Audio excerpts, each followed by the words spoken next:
ஏண்டா நாய், உனக்கு எவ்வளவு திமிருன்றா? எங்க அக்கா நகத்துக்கு நீ என்கிட்டே வந்துட்டேன். உங்களெல்லாம் ஊருக்குள்ள விடுறதே தப்பு. நீ எங்க வீட்டுக்குள்ளே வந்து பாத்தீங்களா? என்னதான் உங்க பிரச்சனை? அது என்னடா என்கிட்ட குறைய கண்டுட்டீங்க? யூனிவர்சிட்டியில கோல்டு மெடலிஸ்டா மாசம் 2,00,000 சம்பாதிக்கண்டா. இப்போதான் உங்க பிள்ளைய பாரு. என்னதான் உங்க பிரச்சனை? சாதி, எங்க சாதி வேணுண்டா. கண்ட ரத்தம் ஊதத்திக்கு சாதி வேணும், சாக்க உன்ன மாதிரி ஆவிங்க. நிறுத்துட, என்னடா பண்ணிருக்கேன் எவ்வளவு விஷயம்? இந்த ஈனப்ப எங்க அக்கால கட்டிக்கிட்டு நைட்டே வந்து நிக்கலாம்.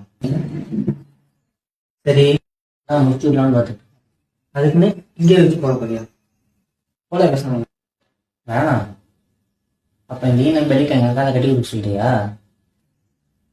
நான் சொல்லவே இல்லையா இந்த மாதிரி ஈனம் பையனை 4 சேர்த்துக்குள்ள வச்சு வைத்தா நம்ம சாதி பெருமை எவனுக்கு தெரியும்?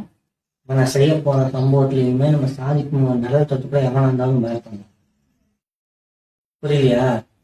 இந்த நாயெல்லாம் நட்டோட்டில் வச்சுதான் வச்சுக்கோங்க. கேஸ் எதுவும் பயப்படுறியா? அப்பா நான் அத்தனை போலீஸ் தானே, நீங்க செய்ய அதான் அவனை பார்த்துக்குவாங்க.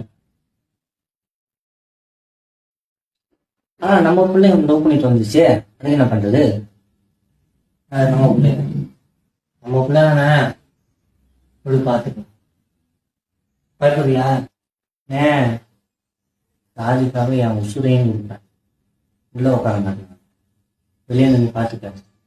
நான் முடிச்சுட்டு நான் உள்ள உள்ள போயிட்டேன்னா உனக்காக நம்ம சாதி நிற்கும். நீ யார நம்ம சாதியை எடுத்து தூக்கி நிறுத்த போறாங்க. இறங்கி செய்யல, எதா இருந்தாலும் பார்த்துக்கணும். இந்த மாதிரி வீணப்பா இதுதான் நடக்கணும். முடிச்சுட்டு நாயை கொன்னா கேள்வி கேட்க மனுஷன் வர இந்த நாட்டுல ஒரு மனுஷனை கொன்னா எதிர்த்து கேள்வி கேட்க இந்த நாய் வராதுங்கிற தைரியம் இவங்களுக்கு எங்க இருந்து வந்தது? அந்த தைரியம் தான், அந்த நம்பிக்கை தான் யுவரானர் இந்த நாட்டோட அரசியல். கேள்வி கேட்கிறவங்களை ஊமையாக்குற அரசியல். விரல் நீட்டி கேள்வி கேட்டா